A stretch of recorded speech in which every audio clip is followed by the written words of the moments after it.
Bismillahirrahmanirrahim. Assalamualaikum warahmatullahi wabarakatuh. Perkenalkan, saya Arni Kasim, mahasiswa Universitas Muhammadiyah Maluku Utara. Saya dari Fakultas Ekonomi Program Studi Akuntansi. Baik, di sini saya akan menjelaskan tugas saya, yaitu tentang struktur teori akuntansi. Struktur teori akuntansi yang pertama, tujuan laporan keuangan, postulat akuntansi, konsep otoritas akuntansi di bawah prinsip dasar akuntansi dan standar akuntansi.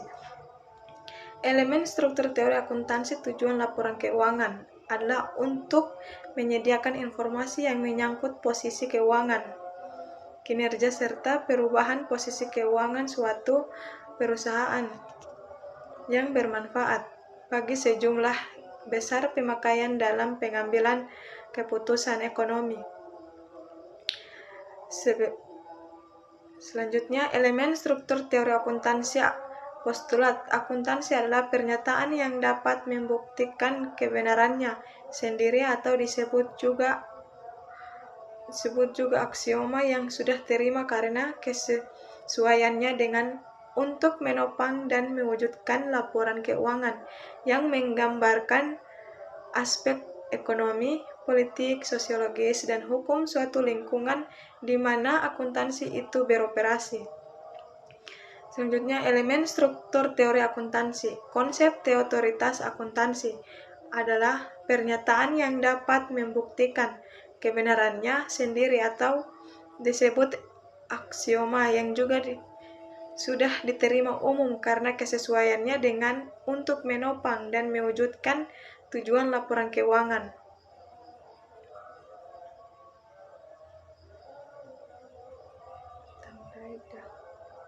Pengakuan pada pemilikan pribadi.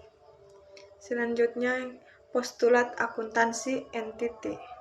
Postulat akuntansi entity, menurut konsep ini, kita bisa menyusun laporan keuangan sesuai kebutuhan, maka setiap perusahaan dianggap sebagai unit akuntansi yang terpisah dari pemiliknya. Yang menjadi perhatian dalam postulat ini adalah para pemakai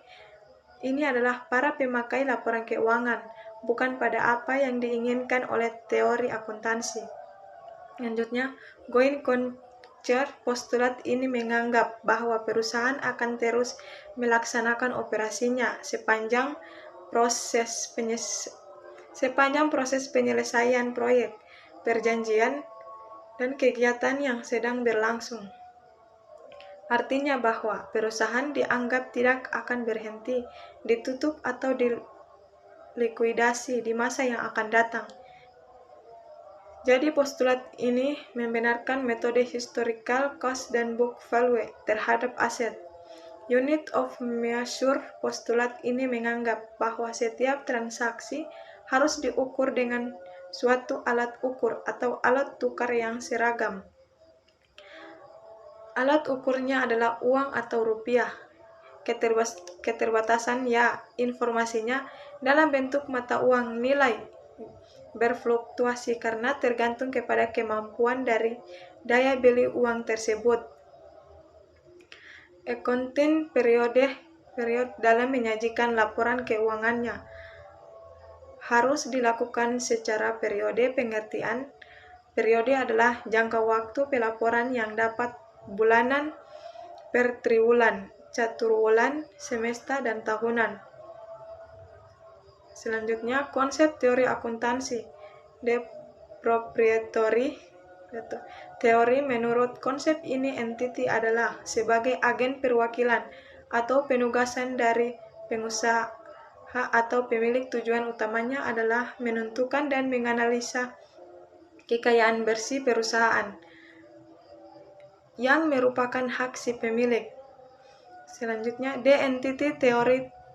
Teori ini menganggap entity sebagai sesuatu yang terpisah dan berbeda dari pihak yang menanamkan modal ke dalam perusahaan. Dan unit usaha itulah yang menjadi pusat perhatian yang harus dilayani, bukan pemilik. Dengan demikian, yang menjadi perhatiannya adalah income. The fund theory. Teori ini menganggap unit usaha merupakan sumber ekonomi. dan kewajiban yang ditetapkan sebagai pembatasan terhadap penggunaan aset tersebut. Perhatian teori ini adalah aset. Selanjutnya, prinsip dasar akuntansi.